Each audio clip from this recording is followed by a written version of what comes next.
Hello. Today we begin Introduction into the course, Studying of Biological Macromolecules from Cell to Structure. This lecture will be devoted to the basis of isolation and crystallization of macromolecules. We start from the path that a scientist needs to go through to determine the structure of a macromolecule. Gene cloning.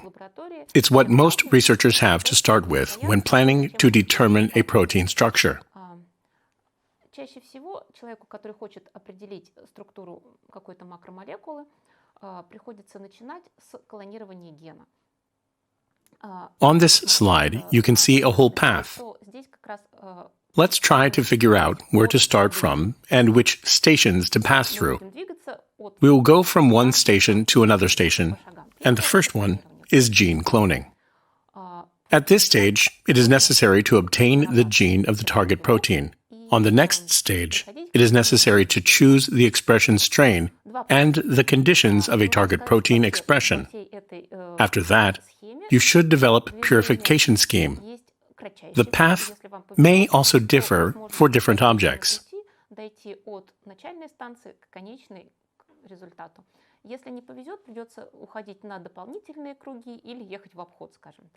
If you are lucky, you will be able to follow the shortest path, or it may turn out that you will have to go on additional circles or go around. Already at this stage, there may be two different pathways depending on whether the target protein is in a soluble form or not. If the desired protein is soluble, then scientists can start searching isolation conditions. If not, then the sample has to be denaturated, and after that, conditions for isolation and subsequent renaturation should be selected. Successful renaturation is not an easy process. It is not always possible to choose renaturation conditions.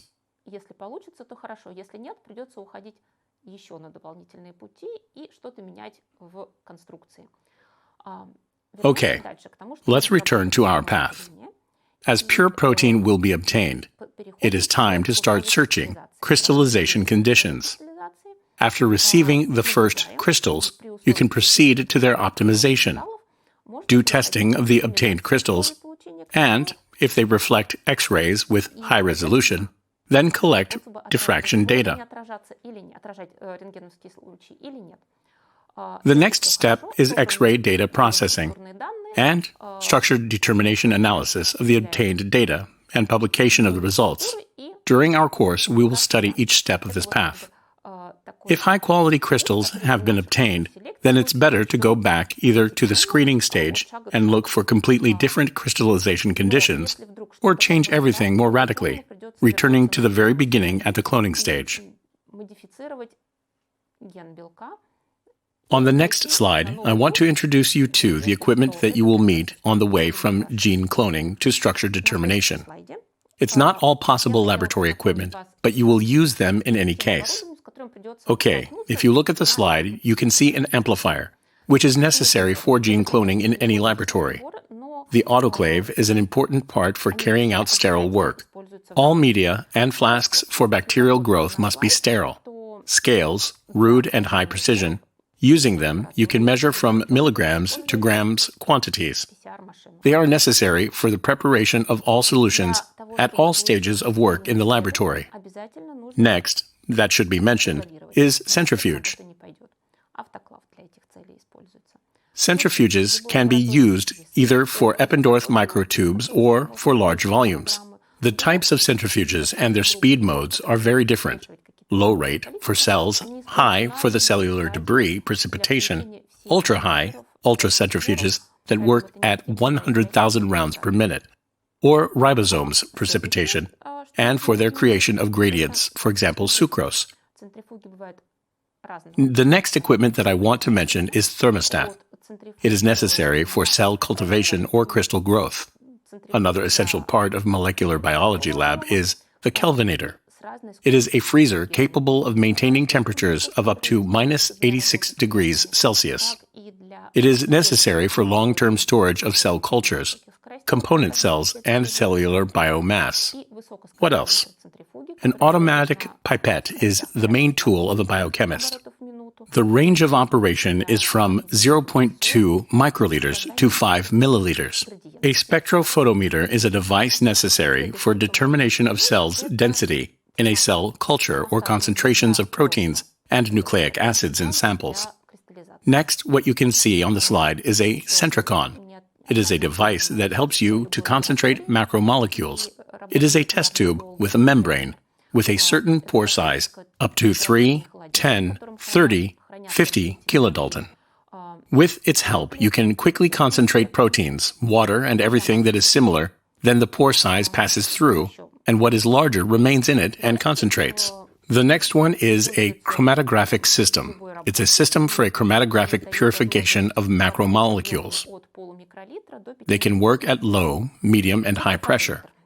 It also differs in complexity, from the simplest, containing only a peristaltic pump, to the most complex, containing a peristaltic pump, one or more, a detector with one or more wavelengths, a fraction collector, a loop for injection, a small sample volume, and have the ability of connecting one or more chromatographic columns in parallel or in a series, and to control directly on it or through a computer. And the last one on this slide is an equipment for electrophoretic analysis, an electrophoresis chamber and power supply. It is used for analysis in macromolecules purity. Okay, now we have met all the devices and can move on and start our journey from getting the gene to crystallizing the target protein. Let's try to stop in more detail on each of these stages. The next slide is devoted to a gene cloning. The first thing to start with is to find the gene sequence in databases. The most convenient ones are UniProt and NCBI. The search can be carried out both by the name of the protein and by the name of the gene itself. Do not forget that for eukaryotic proteins, the complete gene sequence will contain not only significant regions. There will be both exons and introns for cloning. You will need only exons. Therefore, it is more convenient to find a cDNA sequence that will contain only significant nucleotides. So, when the desired sequence of the target gene is found, it could be downloaded. What next? After that, it is time to choose the vector for gene cloning. At this stage, it is necessary to take into account many factors. You should check the presence of sites for the restriction of endonucleases, that absent in the gene of interest, the presence in the vector of sequences encoding any tags which may be necessary for further protein isolation. Take into account antibiotic resistance. It should be convenient for further work. Making decision about the plasmid, you can proceed to the construction of primers. Make up 2 primers, forward and reverse, which should contain sites complementary to the beginning and end of the gene, respectively, plus sites for restriction endonucleases. After plasmid choosing the primer construction, we can go to a polymerase chain reaction, where either genomic DNA or DNA containing the gene of interest is used as a matrix. As a result of PCR will be the gene obtained in vitro. After that, the gene and the selected vector are processed with restriction endonucleases and then ligated with each other. Obtained ligase mixture is used for transformation of the component cells with following growing on agar medium with an antibiotic for selection. Grown colonies are used for screening. Plasmids from them should be sequenced for checking the inserts. If everything is okay, you can go to a protein purification. A proteins produced from a synthetic matrix are called recombinant proteins. Recombinant protein genes are expressed in vivo in both prokaryotic and eukaryotic cells. To date, there are several systems. The most widespread, mammalian, insect, yeast, and bacterial cells. Each system has its own advantages and disadvantages. Choosing the right system in each individual case is the key to success.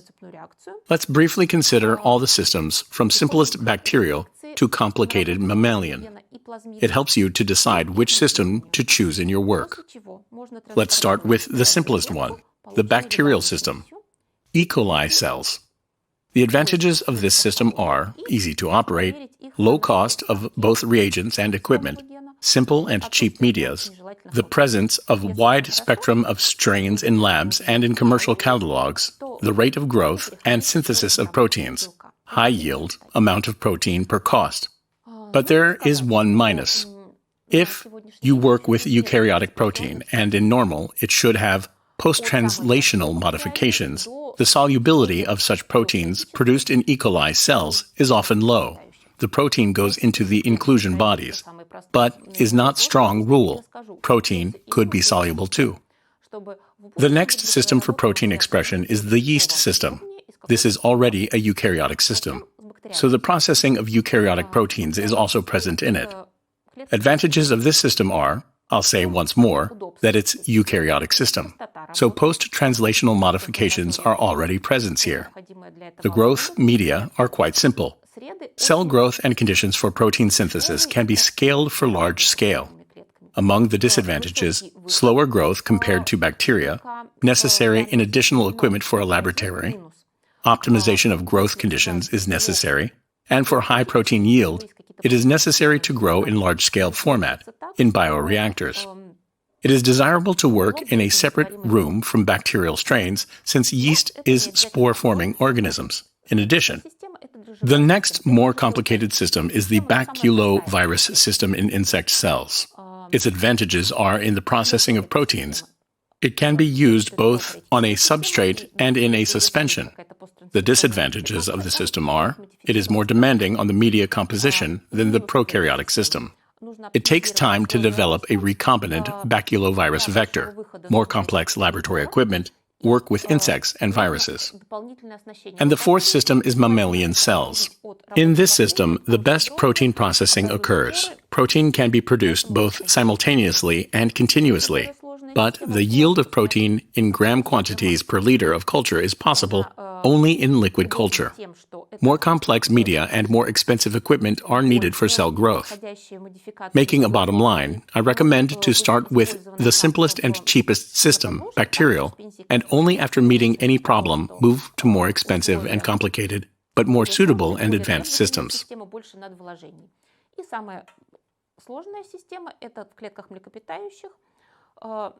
And one more slide in this part.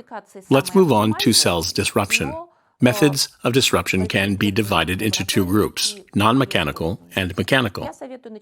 The first group includes sequential freezing and thawing of cellular biomass, a mild method of destruction. Osmotic shock, used for cells with a weak and highly permeable cell wall, and treatment with lysozyme, which destroys the glycoproteins of the cell wall and thereby destroys the cell wall and leads to cell lysis. Lysozyme destroys cells productively, but then it will have to be thoroughly cleaned out from the sample. Don't forget about it. The methods of mechanical disruption include destruction by ultrasound and destruction under pressure, French press. On this slide, you can see ultrasound disintegrator and French press. The ultrasonic disintegrator is effective, but you have to be careful not to boil the cells, since the rod emits a large amount of heat during operation. Therefore, in order to not overheat the sample, it must be well cooled. Now we are finishing the first part and moving to the second part of the lecture.